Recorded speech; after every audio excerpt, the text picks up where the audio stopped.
दोस्तों, ये स्टोरी का 10वां भाग है। अगर आपने इसका 9वां भाग नहीं देखा है, तो मैंने प्लेलिस्ट में मेंशन कर दिया है, आप वहाँ से जाके चेकआउट कर सकते हैं। चलिए शुरू करते हैं आगे की ये स्टोरी।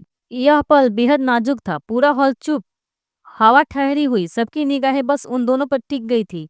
निशांत का हाथ अभी विशालिनी के हाथ में था, उसके होठों पर वह बदला हुआ तय था और उसकी आंखों में अब कोई दिखावा नहीं, सिर्फ सचमुचा प्यार और हिफाजत। शालिनी की सांस थमी हुई थी, उसके चेहरे पर आंसुओं के निशान थे, पर वे आंसू अब गुनाह नहीं, हिम्मत बनकर उतर रहे थे। उसने धीरे धीरे ख्याल जमाकर आवाज उठाई, साफ पर कांपते हुए, मैं यहाँ किसी के लिए दिखावा करने नहीं आई हूँ। मैंने हमेशा सिर्फ एक चीज चाही, बचपन से जो मैंने पाया वो प्यार और इज्जत। अगर कोई सोचता है कि मैं किसी के पीछे दौड़ी आ रही हूँ, तो उसे यह जानना चाहिए कि मैं अपने पैरों पर खड़ी हूँ। और अगर निशांत ने मेरे साथ खड़े होने का फैसला किया है, तो उसका हक है। मैं उसका साथ नहीं मांग रही थी, मैं उसका साथ स्वीकार कर रही हूँ, क्योंकि उसने खुद चुना है। हॉल में एक हल्की खामोशी छा गई। फिर कहीं से कोई धीमी तालियां बजे। धीरे धीरे पूरे हॉल में तालियों की लहर फैल गई। कुछ चेहरे लाल हो गए, कुछ लोगों की आंखों में शर्म की झलक थी। नीलम अपने कुर्सी पर स्थिर खड़ी रही, उनकी आंखों में जिज्ञासा, पछतावा और माँ का एहसास सब मिला जुला नजर आ रहा था। निशान के चेहरे पर एक राहत सी आई। उसने शालिनी का हाथ कसकर पकड़ा और माइक के पास झुककर बोला, यह मेरा फैसला है और मैं इसे चुनता हूँ। जो कुछ भी मैं हूँ, वो अब इस रिश्ते की कदर से परिभाषित होगा। शालिनी ने मेरा सबसे बड़ा सबक दिया, इंसानियत। नीलम की आंखें भर आई, वह उठी, भीड़ में से निकलकर सीधे मंच की तरफ बढ़ी। सबने सोचा यह और एक तूफान होगा, पर नीलम की आवाज जब आई तो वो नरम थी। अगर मेरा बेटा इतना दृढ़ है, तो मैं भी माँ के तौर पर सीखूंगी। मुझे समय दीजिए, मुझे यह समझना है कि जिस प्यार ने उसे रोका वह क्या है। नीलम ने सामने की ओर देखा और उन दोनों के बीच एक छोटा सा चुपचाप सा समझौता बन गया। अभी सब कुछ सुलझा था, पर दीवारों में दरारें पड़ चुकी थी।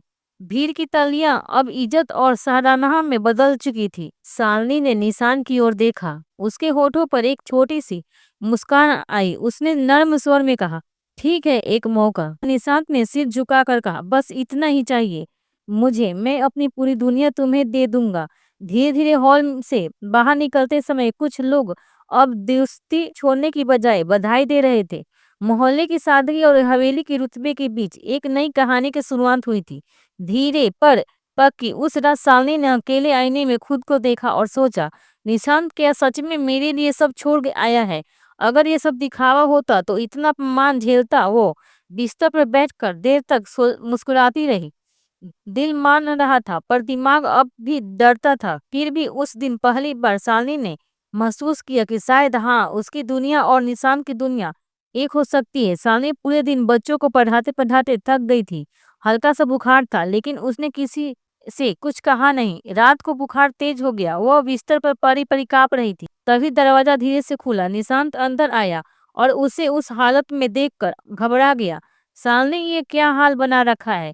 शालिनी ने धीमे स्वर में कहा, कुछ नहीं, बस थोड़ा सा बुखार है, आदत है मुझे, मैं संभाल लूंगी। निशांत ने गुस्से और चिंता के मिले जुले लहजे में कहा, तुम्हें हमेशा लगता है कि सब अकेले झेल सकती हो, लेकिन अब तुम अकेली नहीं हो। उसने तुरंत पानी में कपड़ा भिगोकर उसका माथा पोंछना शुरू किया, दवा लाकर उसके होठों तक पहुंचाई। लो, इसे पी लो, अब जिद मत करो। शालिनी ने उसकी आंखों में देखा, हाँ, कोई बनावटी नहीं थी, बस सच्ची चिंता। उसने कांपते हुए हाथों से दवा ली। रात भर निशांत उसके सिरहाने बैठा रहा, कभी उसका माथा पोंछता, कभी पानी पिलाता। थकान से उसकी आंखें लाल हो चुकी थी, लेकिन वो एक पल को भी सोया नहीं। सुबह जब शालिनी ने नींद से आंखें खोली, तो सबसे पहले वही नजारा देखा, निशांत उसकी कुर्सी पर झुका हुआ, आंखों में नींद और थकान, लेकिन चेहरे पर तसल्ली की मुस्कान। शालिनी की आंखें भर आई। उसने धीमे से कहा, आप सारी रात? निशांत ने हल्के से सिर हिलाया, हाँ, अगर तुम्हारी देखभाल करना पागलपन है तो हाँ, मैं पागल हूँ। दोनों के बीच कुछ भी न बोला गया, पर उनकी आंखों ने सब कह दिया। शालिनी के होठों पर हल्की मुस्कान आई और उस पल दोनों के बीच एक खामोश रिश्ता गहरा हो गया। सुबह की धूप कमरे में हल्की हल्की आ रही थी। शालिनी धीरे धीरे उठी, सिर अब भी भारी था, लेकिन दिल में एक अजीब सी गर्माहट थी। उसने सबसे पहले जो देखा वो था निशान, जो कुर्सी पर बैठा उसकी ओर झुका हुआ था।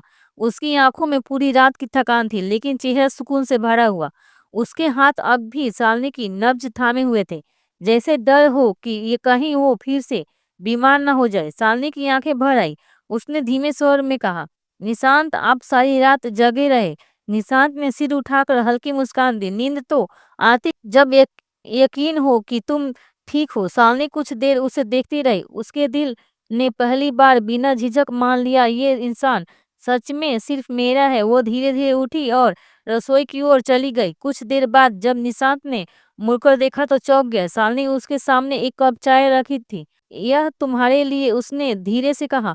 पूरी रात मैं मेरे लिए जागे हो तो कम से कम एक चाय का हक तो बनता है। निशांत के चेहरे पर मुस्कान फैल गई। तो आखिरकार मेरी शालिनी ने मुझे अपना मान ही लिया। शालिनी ने नजरें झुका ली, लेकिन उसके होठों पर भी हल्की मुस्कान थी।